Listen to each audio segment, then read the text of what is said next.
Hello, everybody. We have made it. We battled through a pandemic. We battled through, is sports going to happen? We battled through, well, there's no way we're going to have football. I was wrong there. And we are finally here. We are finally ready to blast off in NFL Week 1.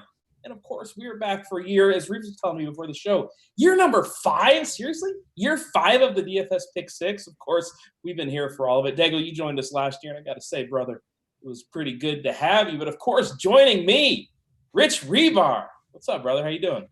What's going on, man? I mean, I didn't know, a lot of us didn't know if we'd make it to this day, to talking about Week 1 football. We don't know how many subsequent weeks there will be, but there's at least going to be one. And we're going to talk about it. No, I'm pretty confident that that we're going to get a string of weeks. But it's nice to have it and have it back and have some normalcy in our lives, because still surrounding things outside of football, there's still a lot of normalcy going on in everyone's lives. Yeah, so it's nice to at least have this to latch onto.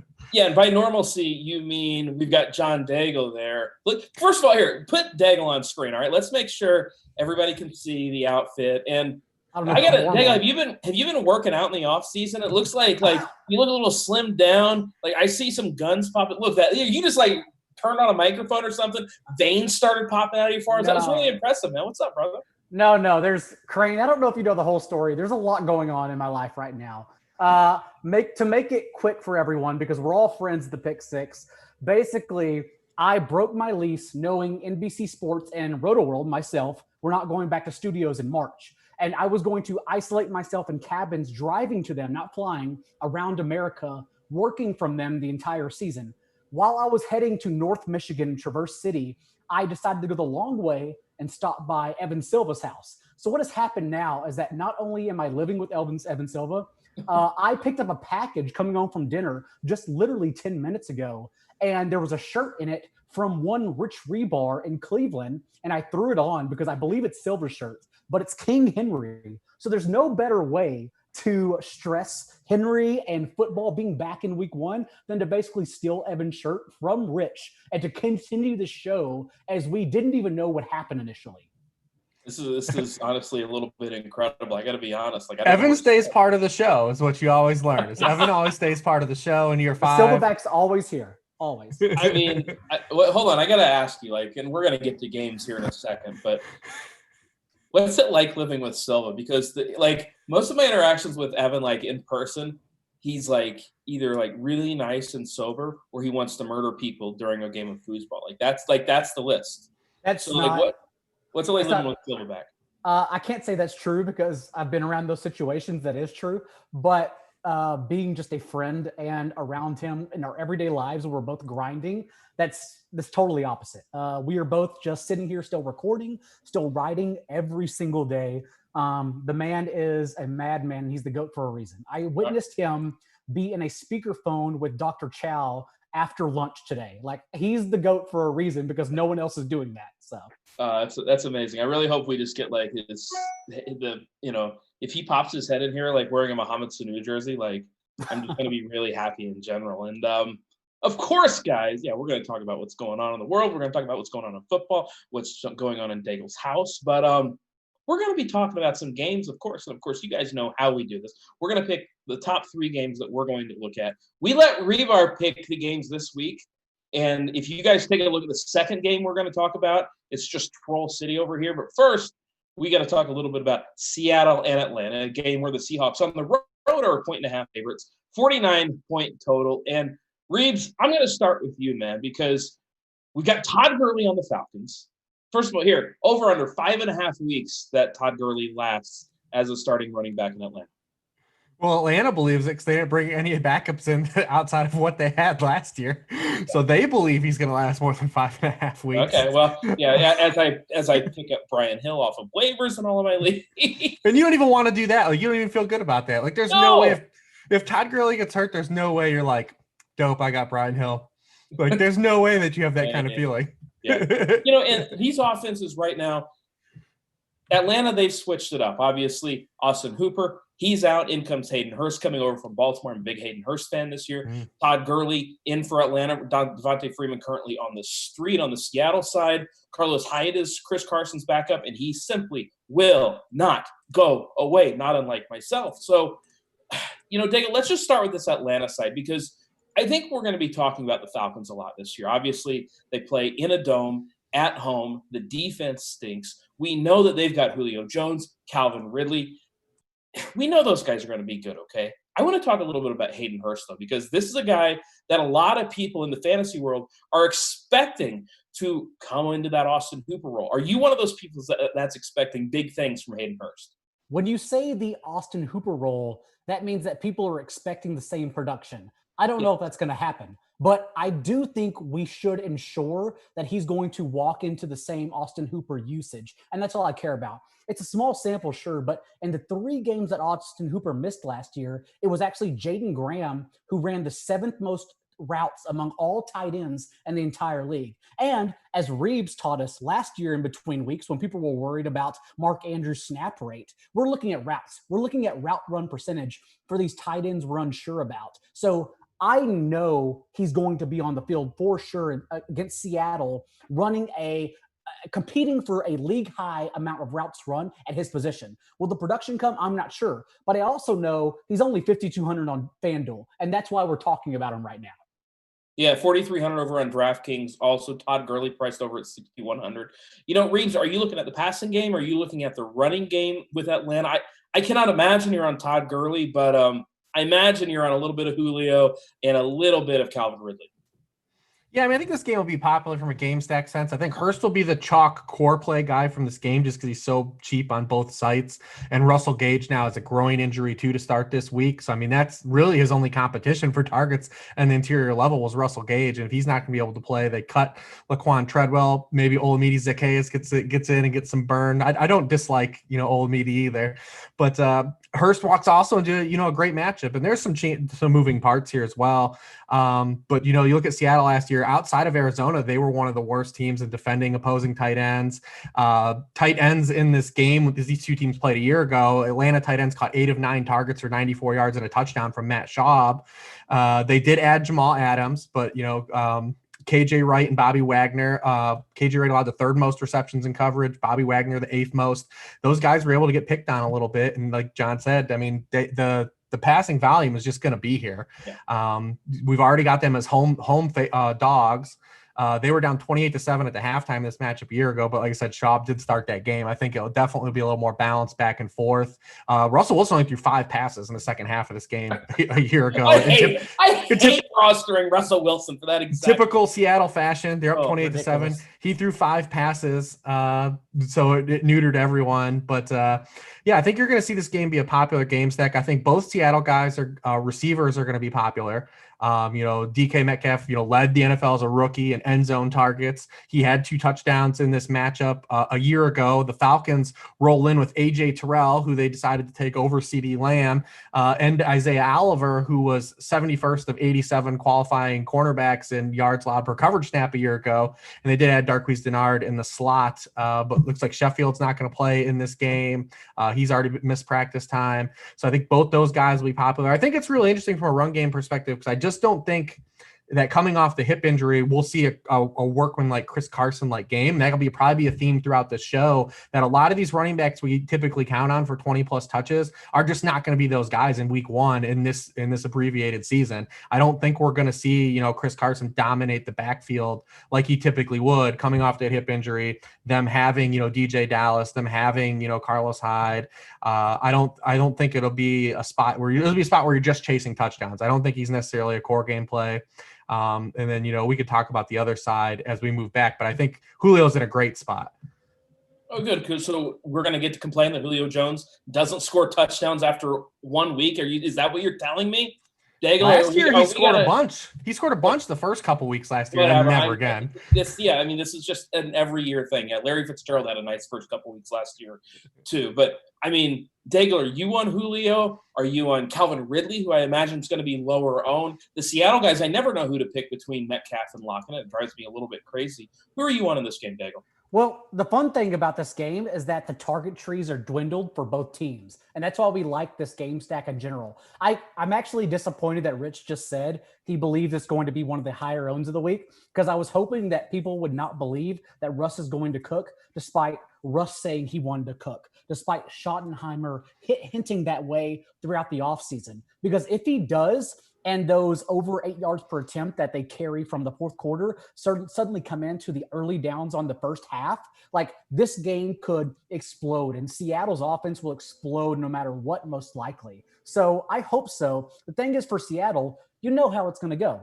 We already know it's going to be Lockett and DK Metcalf. And that's why Lockett in particular Metcalf in particular has been talked about in cash games. But again, for Lockett to just have, despite battling that nasty flu-ridden stretch, and I know you asked about Atlanta offense. I'm sorry, Crain. But you run the show, man. Since I'm already on a roll, Team Daigle over there. Look at that crown. I'm just in Silva's house. It's a complete mess with Reeves' shirt on. It's a complete mess right now. So it is, despite battling that flu-ridden stretch over the last 7 games for Seattle, Lockett still finished with career highs in targets and catches. So I still want to double stack that side and run it back with Julio in particular, because as we know, Football Outsiders charted the Falcons defense as the Seahawks defense as one of the worst against primary receivers, X receivers, anyhow last year. I want to double stack the Falcons because we can have confidence in Julio and Ridley, not so much Hurst unless he's simply a cheap option in cash games, but we can double stack Julio and Ridley and then run it back with either or both of Lockett and Metcalf. And for me, despite having confidence in the running backs, that's where it stops, because we can easily dwindle these target trees down and just take the players and hope that this game goes overlooked, since there are a bunch of good matchups in week 1. Yeah, and this is one of those games where I like to target not only with the high total, 49-point total in Atlanta, but also, as Daigle was saying, we know where the ball is going here. Look, David Moore ain't catching 8 balls. Will Dissly can barely walk right now. Greg Olsen, the vintage Greg Olsen. He's doing podcasts. He's podcasting now. Wait, what? He's on Fox. He's not worried about us. Okay, well, sorry, Greg. I mean, I'm just saying, we know where the ball is going to go with these two teams. So if I'm multi-entering this week, which I haven't decided if I'm going to or not, I'm playing Metcalf or Lockett, and I'm playing Jones, Ridley on Hurst on every single team. And you better believe I'm going to have some Matt Ryan shares, because Reeves, as you mentioned earlier, you got a home dog quarterback, and historically, those guys have crushed. Yeah, I mean, you look at just any time that Matt Ryan's impaired with Dirk Cutter over his career, he's been 6th in pass attempts are higher every year. He's due a little touchdown regression himself. So, I mean, he's in a really good spot. We saw what Schaub did in this matchup a year ago when he was in it. And then, Julio had 10 for 152 in that game because, like Daigle said, they got roasted by X receivers the entire year.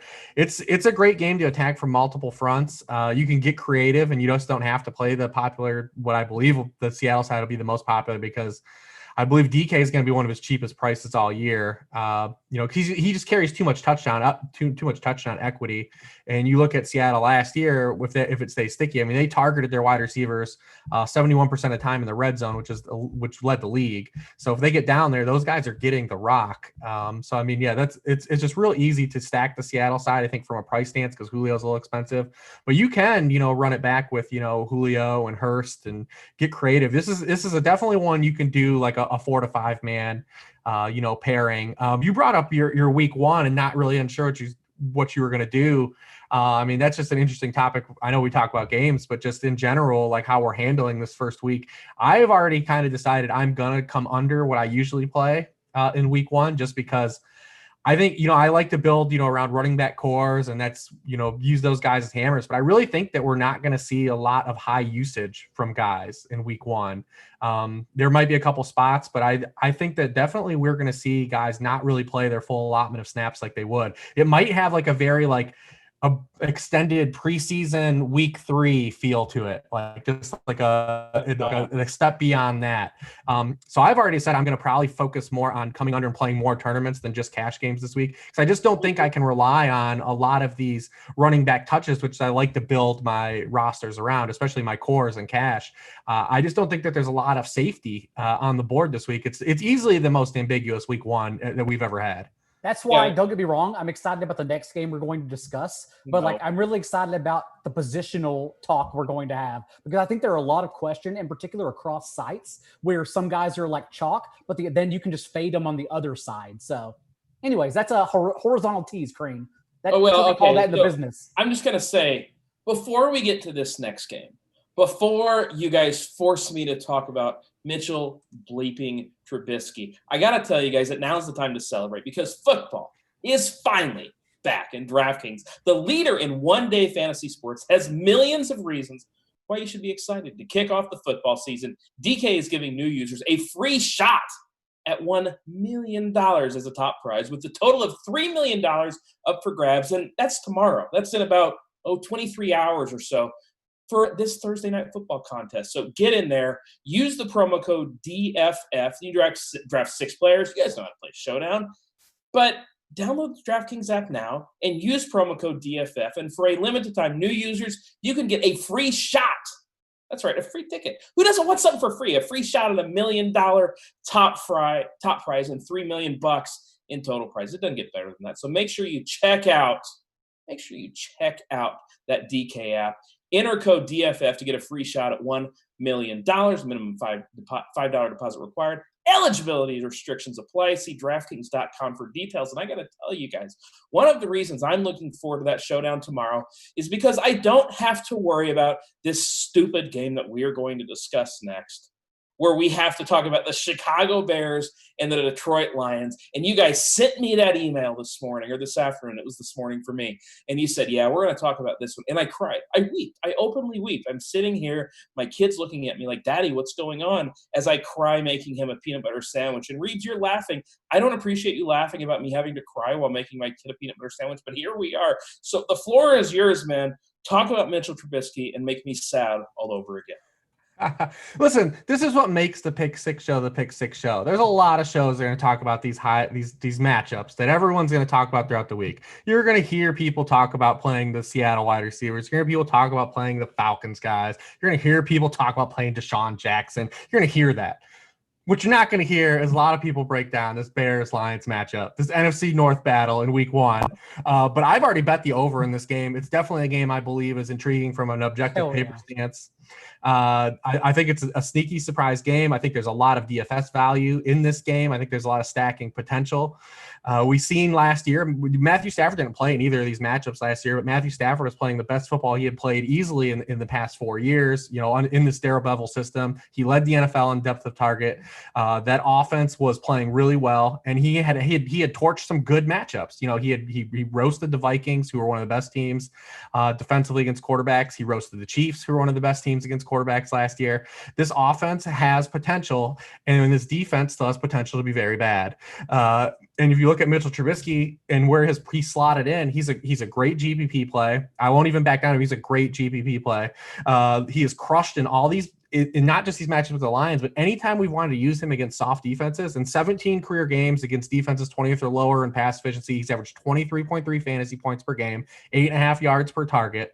Even a year ago, when he was objectively one of the worst quarterbacks in the NFL, and his team bypassed Cam Newton to trade for Nick Foles to take his job, he still averaged 21.9 fantasy points per game in 5 matchups in the same bucket of defenses, or 7.9 yards per pass attempt. And he really got going towards the end of the year when they let him run around a little bit more. With David Montgomery kind of nursing into this matchup, I think we'll see him run a little bit in this matchup as well.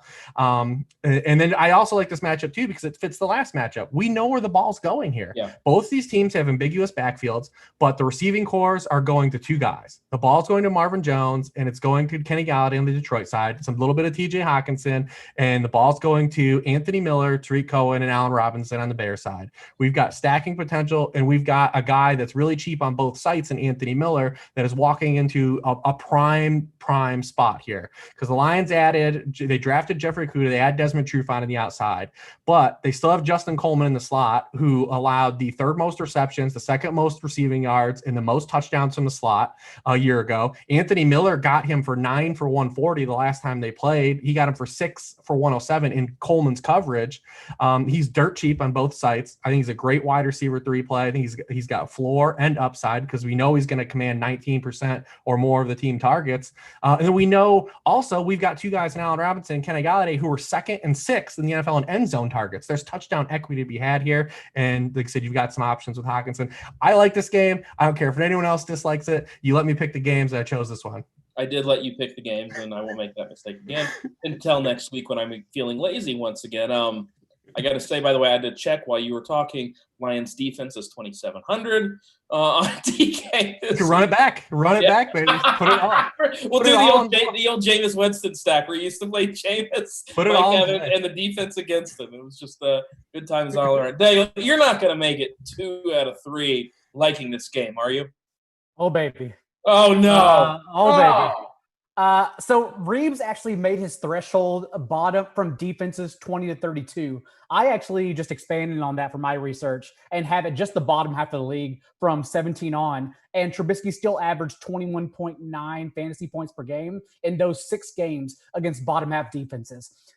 Also, the thing is here, Lions allowed the most opponent plays per game last season. And now you look at the situation. Indoors in Detroit, if we take out David Montgomery, or if he's even limited, we added only pass catching. I truly believe Artavis Pierce was the only running back on that entire squad behind David Montgomery that could handle 15 plus carries, and they cut him. So he's not a concern anymore. So instead, we just have a back whose strength is catching the ball. And then, of course, last year against Detroit, Trubisky also averaged, in particular, 19.7 or scored 19.7 and 27.9 fantasy points per game with the rushing juice, the Konami code. And we have the master, of course, of Konami code here to explain 5.5 carries per game over his last 6 starts. So it just everything adds up for this being an up-tempo game. Yes, the Bears defense did allow only 1 top 12 performance to fantasy quarterbacks last year. But if we have one offense that is destined to handle a vast number of plays, then of course we're going to have to run it back with one player on the Lions side anyways. So that's something I'm more than happy to do. Yeah, as you said, we know where the ball's going to go.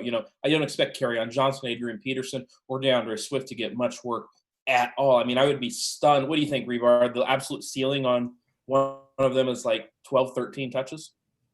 Yeah, we know Adrian Peterson has the history with Darrell Bevell, and he claims. I mean, if AP told us any truths of the past week, he told us that Antonio Gibson was going to get more touches than we all believe, and that he told us that he was going to get more touches going to Detroit than he would have anywhere else. So we'll find out if that's true. But I mean, like I said, you've got 2 guys on the Detroit side that have high touchdown ceilings that are capable of scoring multiple touchdowns per week. I mean, Kenny Golladay led the NFL in touchdowns last year receiving. Marvin Jones is capable always for those Marvin Jones games. You never know when he's going to catch. I love Marvin Jones tournaments, man. Every time I love Marvin. And he's cheap, and he's not expensive to stack. And he was good last year before Stafford got hurt.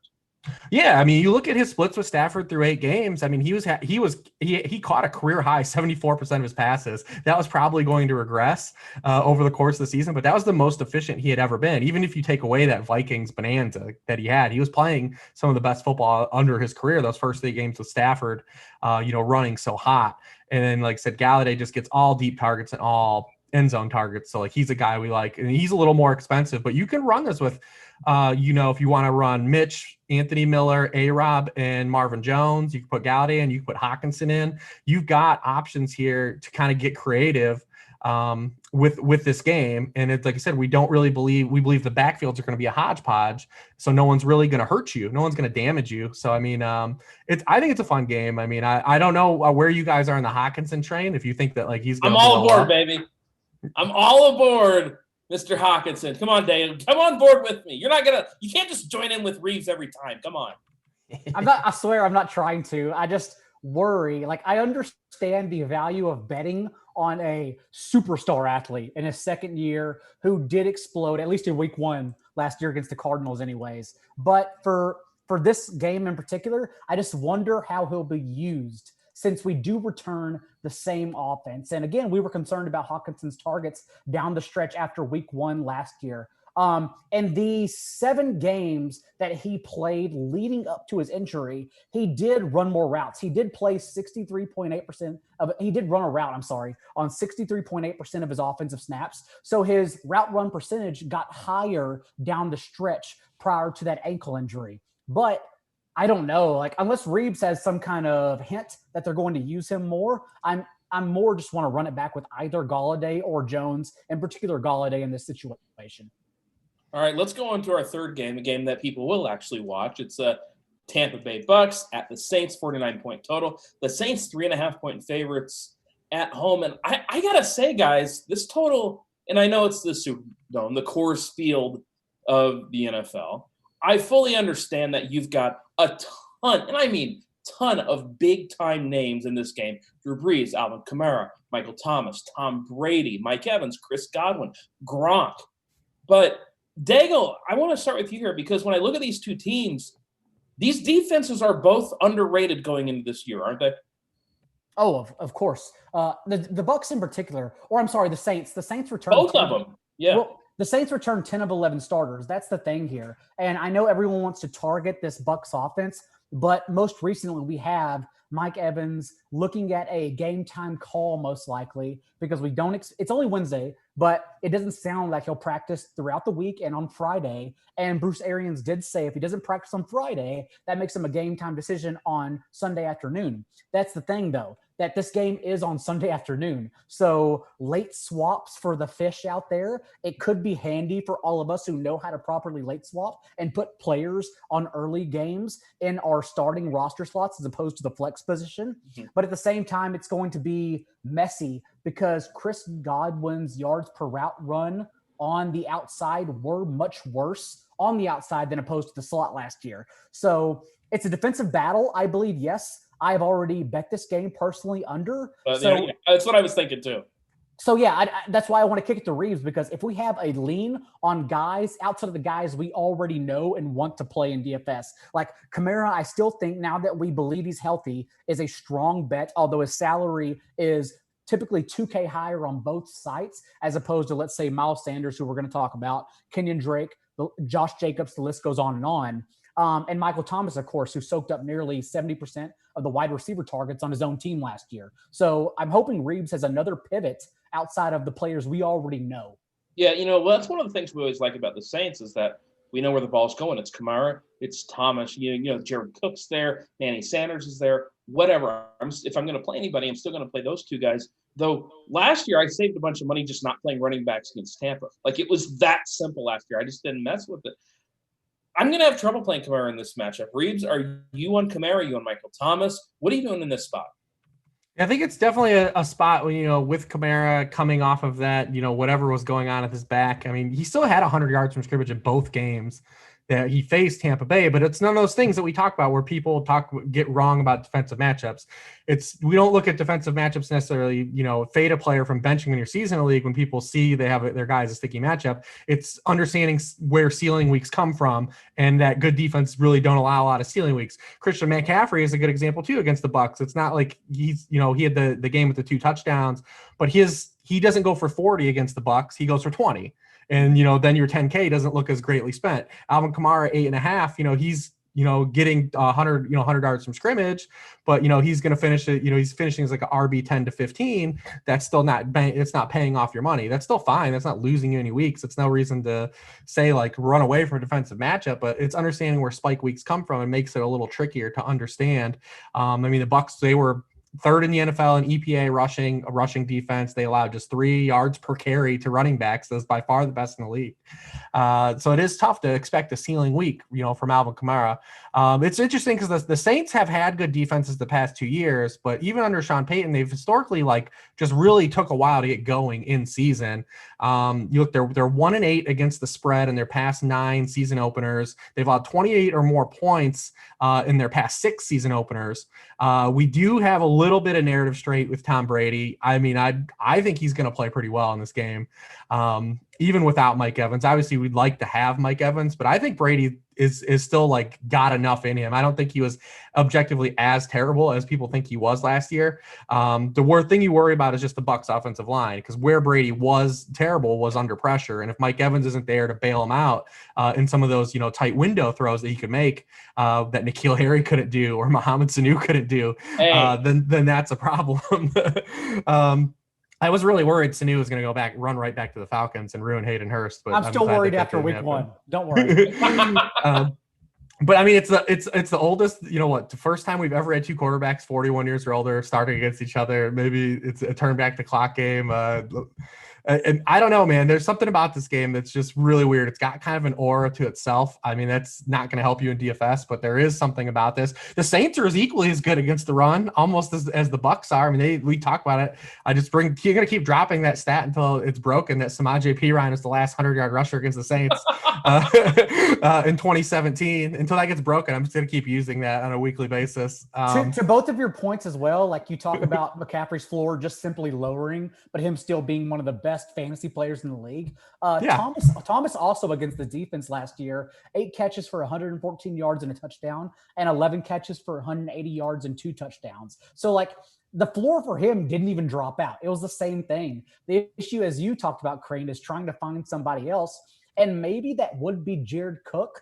But I struggle for Jared Cook because they have a competent slot receiver in Emmanuel Sanders this year. And remember, like 7 touchdowns for Jared Cook came from the slot. And whereas they couldn't play basically Keith Kirkwood unless they had to in the slot last year, they can play Sanders in that position. So I worry about anyone, including Jared Cook, in this matchup outside of Michael Thomas. And it's weird because I'm looking at these prices. They're all priced up. Like I really might just fade this game. I really might, like, outside of Michael Thomas, and even then, paying $9K for a receiver on this slate, I'm not in love with. So, like, I don't know. Reeves, would I be nuts just to fade this game? No, I don't think it's crazy. I mean, it's going to be, obviously the most popular, late slate game because it's got it's got all the star power in it. It's going to be the game everyone's watching to see Brady in the new uniform. I mean, listen, man, Scotty Miller doesn't intrigue you? No. He was good for like one game before his hamstring blew up last year. Good for him. Both of those guys, him and Watson, both were like, they had really strong college profiles though, and they're very similar to each other. And they can play. The cool thing about them is actually, I don't really think this Evans being out, I don't think impacts Godwin still playing. It's how much 12 personnel they're going to play impacts Godwin, because Scotty Miller is, when he comes in 3 wide receiver sets, is going to play outside. He's not a slot receiver, even though he's got the Caucasian narrative. And same thing with Watson. Those guys are perimeter players. Like, so when they come, that's what them going 3 wide helps Godwin, because 3 wide means Godwin's playing in the slot. And Daigle talked about the splits. And if you look at last year, I mean, he roasted PJ Williams, just absolutely crushed him. I mean, he had 10 catches for 172 yards and 3 touchdowns in 2 games in the Saints, with 8 for 135 and 2 coming from the slot. It just depends on, with them adding Gronk and then having OJ Howard still and Cameron Brate, and understanding that that offense will still play some 12 personnel. If it increases with Evans being out, then that's what forces Godwin to play more outside than in the slot. So that's what you kind of have to worry about. But the Saints were an elite team against tight ends. They've been fourth. They've been top 12 in adjusted fantasy points, a lot of the tight ends in each of the past 4 years. They add Malcolm Jenkins. It's probably not a game where they can just, line up Gronk. And I think Gronk anyways is probably a guy that we see play fewer snaps than a lot of people believe anyways. I think he'll be more of a package player in a preservation role. I think they want Gronk for a stretch run. They believe they're a Super Bowl contender, and Gronk has never played a full season, since basically his rookie year. And I think they're going to want him to play the full season. So I think that he's going to be more of a package player, red zone, limited snap type of option too. So, I mean, that might play into your narrative too, just, fade this game entirely because we won't know. I still think Godwin's a good play. I'm interested just to see kind of, how it plays out. I think Thomas is obviously worth paying for because the Bucs, even though they got better defensively, they still have no pieces you're worried about stopping Michael Thomas at cash game level. It's tournaments that worry and concerns me. There's a lot of good plays on the board. Yeah, I'm about to say, we're going to talk about that when we get into separate positions here, but I don't think you even need them this week. That's the thing. Yeah. I could be wrong, of course. Are people going to play Gronk? Yeah, I hope so. Probably people will. Baby. So. All right. Before we get into some quarterbacks, because I just cannot stand talking about Mr. Trubisky, so I got to talk about something else, because support for RotoGrinders is brought to you by, get ready for this, Manscaped, who is the best in men's below-the-waist grooming. Manscaped offered precision-engineered tools for your family jewels. They obsess over their technology developments to provide you the best tools for your grooming experience. And I wanted to talk about this just a little bit. Daigle, let's bring you in here really quick. Can you talk to me about, like, some of your grooming, habits? Do you use the Manscaped? What do you do here? Well, since I'm currently living at Evan Silva's house, I'm not sure if you heard. There's not a lot going on outside of us buying bottles of wine, perhaps heartburn medicine from time to time, and just grinding. So right now, no manscaping, ladies. I'm sorry, but I support the decision to manscape. Just to let you know. Just so you know, I told Reeves like 2 days ago I was going to bring you in for that. Yeah, I'm not happy you did, but it's okay. It's too great. It's too funny. Well, Manscaped, look, they have redesigned the entire electric trimmer. The engineering team spent 18 months, which is more than I've ever done anything for, perfecting the greatest ball hair trimmer ever created. And it just released new and improved the 3rd generation lawnmower 3.0. It's here. It's premium. The battery's going to last 90 minutes. It's waterproof. There's an LED light. So, well, you can do what you want with that. But, yeah, make sure you check it out. And I'll tell you what, if you want 20% off plus free shipping, use the promo code ROTO at manscaped.com. Your balls are going to thank you. All right, let's move on. There's no way they handed you that read and wanted you to say ball hair trimmer. I'm sure it's a more sophisticated. I swear to God, I'm looking at it. Than that. I skipped over the one that says trim that junk of yours. All right, ball hair trimmer it is. You're right. Too good. Oh, man, I got that on Monday, and I go, oh, we're going to have some fun with this one. Daigle, I appreciate you being a good sport. I know you use it on your head, too, so it looks good, buddy. All right, let's talk some quarterbacks. Reeves, I'll start with you, buddy, because you said that there are a lot of quarterbacks on this slate that you liked. I assume you mean names that don't involve Mr. Trubisky. So who you got over here? This is a great open for terrible QBs, man. This is the brand. There are a lot of sub 6K QBs on DK and a lot of sub 7K QBs on Fanduel that are on the board. I think they're in play. If you're not going to play Russell Wilson or Matt Ryan, who I am objectively great with playing, and if you're not going to pay for Lamar Jackson because you know what you're getting there as well from a rushing stance, there are a lot of the dirty dogs that we like to promote on this podcast. We've got Jimmy Garoppolo in a great spot at home against Arizona, who he threw for 740 yards and 8 touchdowns against. He's got some banged up receivers, but his number one receiver, George Kittle, is still going against the flow chart, which we'll see is improved or not with the addition of Isaiah Simmons. We've got Tyrod Taylor, who offers just a tremendous floor. I think he's a great core play if you want to pay down at the position, because I believe that you're going to get a high floor of him. The Bengals allowed the most rushing yards to opposing quarterbacks last year. And even if you remove Lamar Jackson's 2 games against them, they would have ranked 26th in the league in rushing points allowed per game to opposing quarterbacks. So there's a good spot for him. We've got Cam Newton at home against a new Miami defense. They've made some, additions with Kyle Van Noy, Emmanuel Ogbah, Shaq Lawson in the secondary. But, we've got Cam Newton. I think there's some narrative surrounding him as well, like Tom Brady, where I think we're going to see a little red ass Cam to start this first game. I think he's going to have to run in New England too. I think a lot of people worry, but I think that's just the structure of that offense. He's going to have to use his legs. We've got Derek Carr against the Las Vegas Raiders now. And I like the other side of that game. Yeah, I think both are interesting. Still, Christian McCaffrey, I think, is a ceiling capper a little bit in the amount of dink and dunk they're going to do. But I think Carolina is going to be an interesting team we talk progressively about throughout the course of the season, given just that their defense. They're the youngest defense in the NFL. I think Carr is fun because if you want to go against the Josh Jacobs probably steam that's going to build, and we'll probably talk about Josh Jacobs in a little bit, he's a pivot. The passing game's a pivot. If you want to do a Carr Ruggs stack or a Carr Ruggs DJ Moore stack or run with McCaffrey, you run it, and then you just count on Josh Jacobs not getting in the end zone. If you fingers crossed, you get lucky that route. And I think old man Phil Rivers is in play too. His highest scoring game last year came against the Jacksonville Jaguars. And so, that's just a team that also, like the Panthers defense, we're just going to pick on the Jaguars entirely all year because they have pretty openly come out and said that they aren't trying to play defense this year or win games. And you've got Rivers, like I said, in another narrative spot a little bit, but that's a team that's a huge favorite and against a bad defense. So it's a really great week, I think, for a lot of dirty quarterback plays. Yeah, just don't be afraid to get weird. I think that's one of the things that Reeves is saying, because especially in week 1, look, we can break down these matchups all we want. We can look at Vegas totals. We can look at pricing. We can look at props, blah, blah, blah, yada, yada, yada. But Daigle, as we've kind of come to find out, oftentimes, especially in week 1, we don't know a lot of what's going to happen. So do you think this is a week to get a little bit weird at the quarterback position? I mean, I think what you're both trying to say is don't worry about ownership because you can clearly go a number of ways successfully. That's why I'm almost not even worrying about like game stacks or Seattle stacks and on in particular, because everyone can do what they want between Trubisky, Crain, your favorite player, and Russ and Lamar and Tyrod Taylor, who I know will be a big discussion in weekend DFS podcast for cash games in particular. So there are a number of ways you can go. Don't worry about the quarterback you roster. Only focus on the double stack and then who you run it back with, because that's likely going to decide whether you win tournaments or not.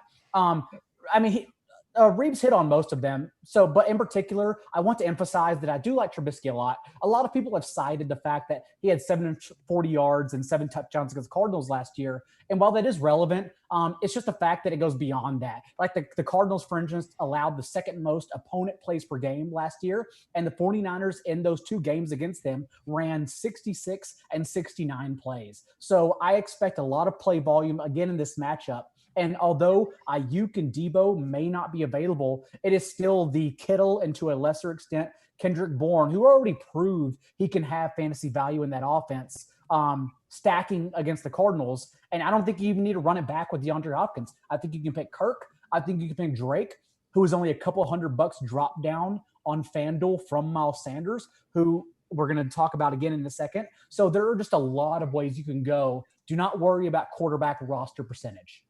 All right, let's move on to the running back position. Of course, Christian McCaffrey. They're not messing around this year. He's priced at $10K already. Yeah. He gets a prime matchup against Vegas. I mean, it's difficult not to like Christian McCaffrey here, but Reeves, you said earlier you think he's a bit of a ceiling capper just because he's so expensive.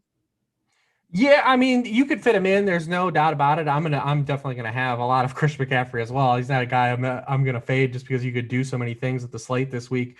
But yeah, I mean, if you look at we know the touchdowns are gonna come down for him. Just they were the only team in the NFL that scored more rushing touchdowns than passing touchdowns. He led the NFL carries inside the 5-yard line. Like those things just naturally regress. Is he still gonna be this era's Marshall Faulk in the best play per slate? Yeah, of course he is. And he's playing a Raiders defense that we're not scared of at any level. But I just know there's going to be inherently some come down. And when he's already starting at 10, we did this with Gurley, remember? Like the next year he just started and then it just slowly came down. It's just hard to set the bar that high and have it pay off. Things don't stay the same like they did from a year ago. It's just the way it is.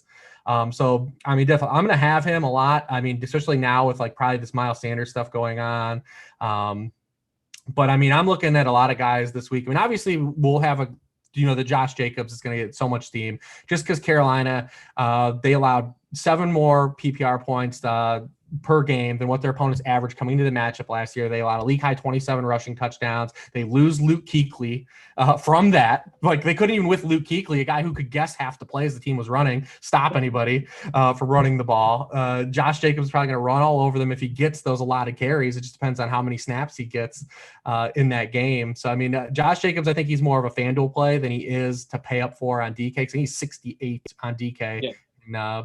And you don't have, we talk about those archetype of backs, playing them in tournaments when they're going to be 20% owned or in that area. If those guys don't score a touchdown, they don't pay off because they're not adding catches.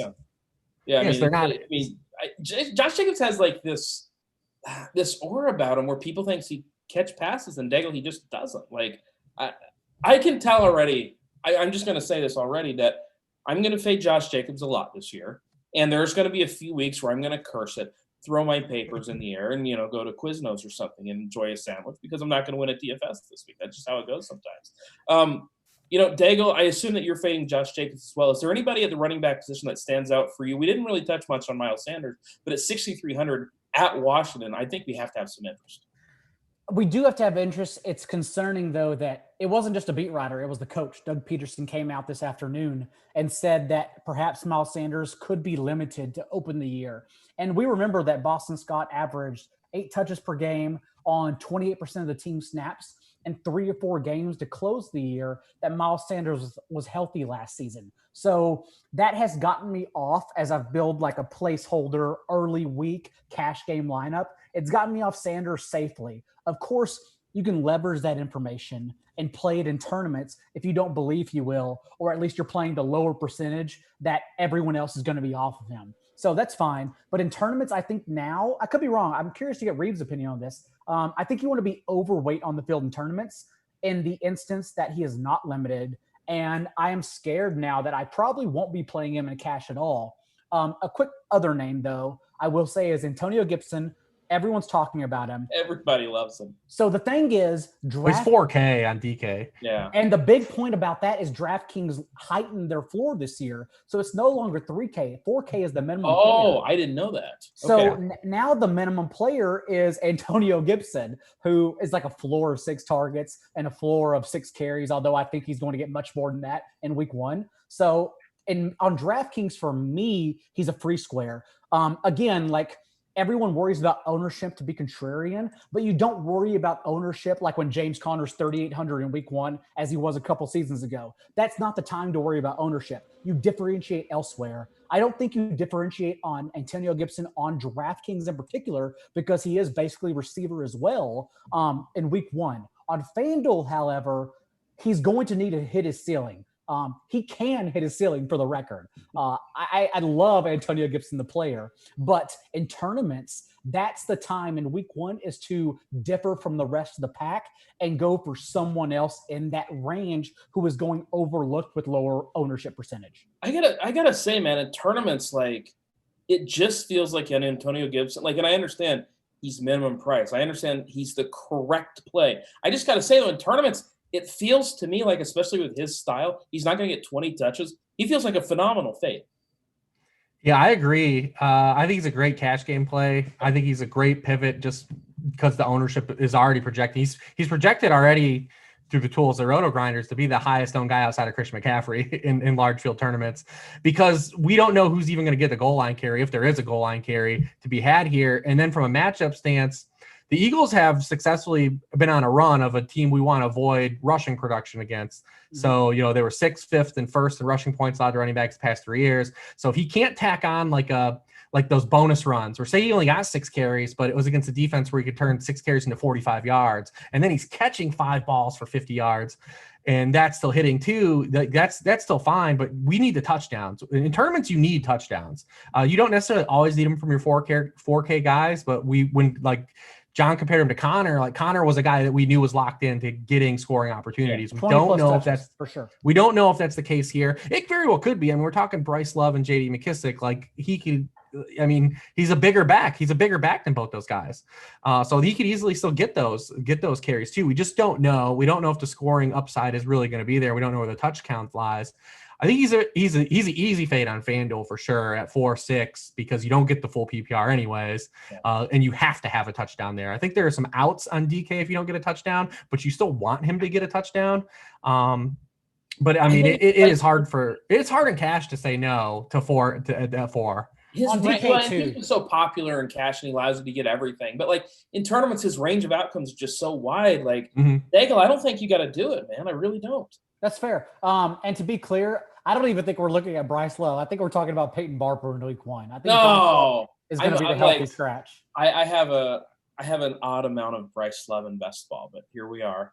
I mean, I really just believe there's going to be a lot of shared carries this week. I don't really believe there are going to be a lot of backs that are just like out here just dominating and getting 25 touches. I mean, there might be does that shorten your player pool then? Like, you're working with an immensely smaller than normal player pool for both tournaments and cash games?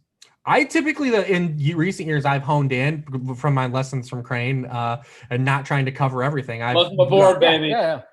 I've shrunk my core down anyways. So, I mean, I was always going to be a 4 to 6 running back guy anyways, and I'll probably still be there. I mean, I like Austin Eckler a lot this week. I think he's in a great spot. I just think there's so many good matchups that he might get skipped over a little bit. I still think he offers a lot of pass catching equity in that offense. It's a good matchup.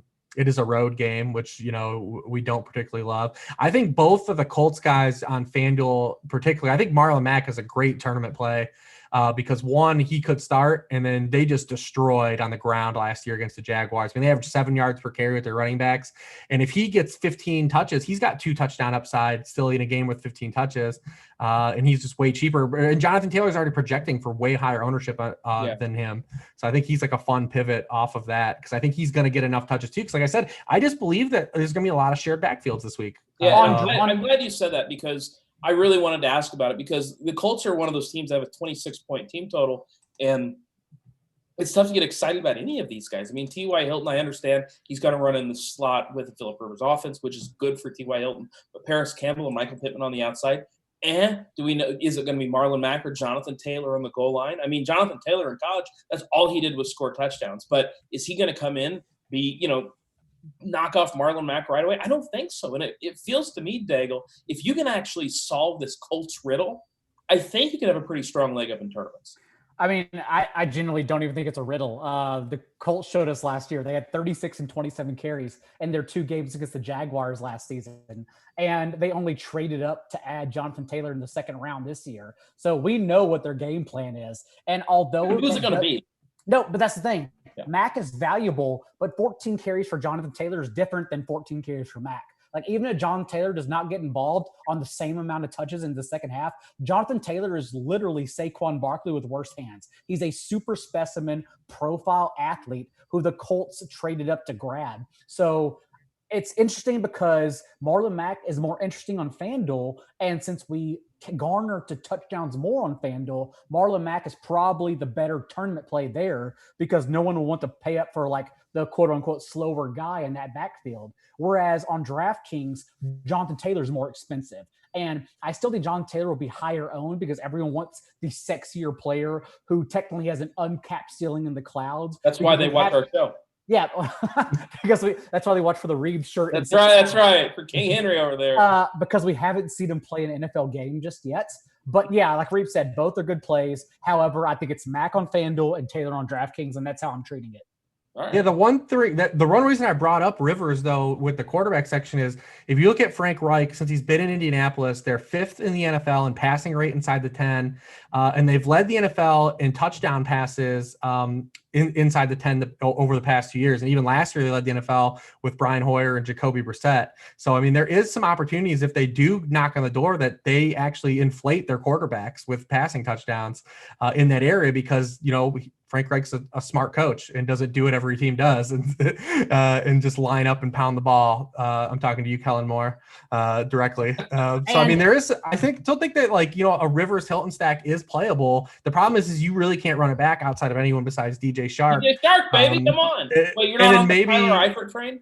And maybe if you want to play like Chris Thompson for 4K on DK, but I don't like playing we don't ever like playing those kind of backs, man. Right. They're great, like cash game guys, but you're going to get 12 touches. And the good thing about Thompson on DK is he's the same price as Gibson. So you need Gibson to bust, which, as we've talked about, it's very volatile for tournaments. And if that's the case, then you still need Thompson to have pretty much 8 catches, which is possible if the Colts run away with it, which also game script dictates. But you have to have Gibson bust in that scenario.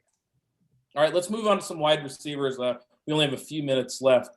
Daigle, I'm going to start with you, because obviously we know a wide receiver, high variance position. You can fade the chalk at wide receiver pretty much day in and day out, and you're going to be fine. Marquise Brown, he's going to be really popular, 25% against Cleveland. We already talked about Michael Thomas. He's going to get some ownership. Terry McLaurin, Deshaun Jackson, both those guys are projected for double-digit ownership. Is there any chalk wide receiver, Daigle, that you say, I just have to have this guy? So to be clear, I only started looking at DFS salaries on Monday because I wanted to come in with a fresh take. On Monday. That is before everybody else. No, I really thought it was the sharp way to go, though, because I wanted to avoid like there were articles being written 2 weeks ago when there were salary release parties. I didn't want to do that. I wanted a fresh spin the moment I looked at it. So the moment I saw it, I believe Devontae Adams is probably going to be chalk if you're spending up at wide receiver, because again, when he returned from injury last year, he had a 31% target share to close the season. And there is literally no one to threaten that because they brought back the exact group of same receivers he had a 31% target share over. And the Vikings secondary only got worse adding a rookie. I do like Jeff Gladney for the record, but you're not worried about him for DFS or season long. So Devontae Adams will be the player you spend up for. Sean Jackson in week 1, Carson Wentz, small sample, but the only game he went over 8 yards per attempt was the one game he had Deshaun Jackson in week 1 against Washington just last year. And Deshaun Jackson is far too cheap. He is priced as if Jalen Reagor is out. And as of now, Jalen Reagor is out. And then, of course, Terry McLaurin. Washington enters the year with negligent competition and the 7th most available targets missing from last season's production. There is simply nowhere else to go. Dwayne Haskins did rate high, actually, at PFF over his last 4 starts last year, despite being ridiculed and laughed at. So I have confidence in what I believe will be a new creative up-tempo scheme with Scott Turner for Terry McLaurin to again explode in this matchup in both cash games and tournaments. And we know the Eagles, they've been, for years now, lit up by these small, shifty, deep threat wide receivers. This is like, I've been playing this exact spot for 5 years now. Like, I'm not going to back down now, Reeves. I think the Eagles defense is going to be better than people think this year, but it's not going to make you run away from a huge target share and a talented player like Terry McLaurin. I think you'll see on DK. Both sides, Deshaun Jackson, I think is going to be basically the chalk guy. Everyone's going to play for the reasons Daigle said, and the injuries they have. He's also a guy that he plays his best football early in the season when he's healthy. So we'll see that. I don't think that Arcega-Whiteside is like a terrible bet on like Fanduel as a stacking option this game, just because the secondary is so bad. What does concern me right now, though, with the Eagles is they could potentially be down 3 starting offensive linemen that they plan to have to start the season. And the Washington pass rush, which was already 3rd in the NFL in pressure rate a year ago, got better. So that might limit some of our deep shots and protection if we have some protection issues. I feel like it's a big mismatch, the Washington front in the pass rush game against the Eagles right now, especially if Lane Johnson doesn't play in this game. So that could limit some things too. But it's hard to get off of Jackson's price, the surrounding injuries, and because you have to include Miles Sanders in that too as well. He's going to be a more of a focal point of the offense for that cheap. I think you'll see Marquise Brown be popular. McLaurin will be popular. Hopefully people don't overlook Mark Andrews too, because he's in a similar spot. I know we talked about, playing, Hayden Hurst and Cash and doing all that stuff. Like Mark Andrews, you have to pay up to play. But this Browns team is really limping into the season in the linebacker level and the safety level. We've got Mark Andrews in a spot where he's entering the season healthy. They lose Hayden Hurst. They've moved the fullback to tight end. He's going to get increased route rate, increased snap rate. We know he carries high touchdown upside. The Browns were already terrible in defending tight ends a year ago, and they got worse losing Grant Delpit. They bring Ronnie Harrison just a week ago. They lose Joe Schobert in free agency. Mac Wilson's out. It really sets up for a good spot, I think, for Mark Andrews to really come out of the gates really strong while everyone's on Kittle for a pay up stance against Arizona, the flow chart, and then paying down for Hurst. I would really love Mark Andrews to be overlooked. All right, guys, that's going to do it for go ahead, Daigle. No, I was going to say, I think a decision point this week is spending up at tight end for Andrews, for instance, or George Kittle in a great matchup against the Cardinals, which we talked about, or spending down. If you do that, it's Hayden Hurst or Chris Herndon. I would just say be wary of Chris Herndon's ceiling, because ceilings do matter, how smarter we have all gotten in cash games and tournaments. And I worry about the Jets just scoring points in general, and honestly about the Bills scoring points. I worry about them just having their not having their foot on the gas the moment they get up 2 or 3 scores. I'm going to stack this Raiders-Panthers game. The more I look at it, it is cheap to stack these passes. It's a good one. Man, I would have picked it, but I want to talk about the Bears. It's not as good as Trubisky. That's the thing. That's the thing, Crain. Well, on that note, we're going to get the hell We're going to talk about the Raiders and Panthers a lot on this show. Yeah, that's true. We're going to have a lot of I feel very strongly about that. Yeah, here's every week when we pick the sheet before the slate. All right, who's playing the Panthers? Who's playing the Falcons? All right, now we need one other game. That's going to be the list right there. The weeks the Panthers and Falcons play. Let's just talk about one game for an hour. You guys good with that? We don't baby. Yeah, we don't need to touch on any other game. Guys, I want to make sure I thank you guys for watching. It's been a lot of fun. If you're listening on the podcast, thank you so much for listening. Thanks to DraftKings for sponsoring the show. Thanks to Manscaped for sponsoring the show. I want to thank John Daigle for joining us. Also, Daigle, I forgot to wish you happy birthday. So happy birthday, my friend. It is my birthday in 3 months, so you're dead on. Correct, yes. No, it's your birthday. It's your birthday every week, man. We're just glad you're here. And, of course, Rich Hribar, it's a pleasure to do year 5 with you, brother. Yeah, absolutely. Listen, that's some marriages don't last this long. We're in a good run here, Crain. You and I. What do we get for 5 years? What is year 5? Is it like I don't know. I don't even know. I don't know. Well, you only got me at year 4, so don't want year 5. You don't want the gift for year 5. All right, we're gonna jump off here. Thank you so much for watching, listening, everybody. Good luck in fantasy this week. We are so glad to have football back, and we are so glad to have you guys joining us. We'll catch y'all later. Peace.